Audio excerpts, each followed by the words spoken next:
As both Angela and I have repeatedly said, we want to see a diplomatic resolution to the situation in Ukraine. The last time President Obama and German Chancellor Angela Merkel met to discuss the situation in Ukraine, there was general agreement on how to tackle the issue. But this time, there's a key disagreement. They need more political support throughout the world.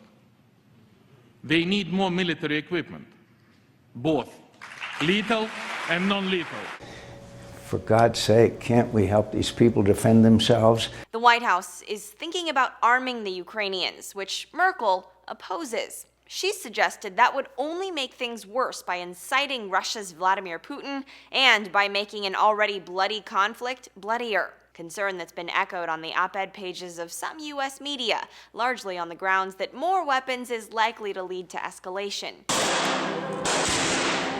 The Brookings Institute's Jeremy Shapiro, for example, says Russia's interests in Ukraine are much greater than that of the U.S., both culturally and geographically, so the latter is likely to fight harder for the prize. It's worth noting that the Brookings Institute, however, also put out a report that recommended the U.S. government arm Ukraine's military. Ukraine only gets non-lethal aid from the U.S. right now. That includes things like first aid kits, radar technology, and body armor. We need to support the Ukrainians in defending themselves. President Obama's nominee for Secretary of Defense has said he'd support arming the Ukrainians fighting pro-Russian separatists in eastern Ukraine. By most calculations, Ukraine is losing the war against the separatists, with heavy losses in the eastern part of the country. Ukraine will spend $5 billion on its military this year, Показывает Москва. while Russia has 16 times that in its 2015 defense budget, $81 billion.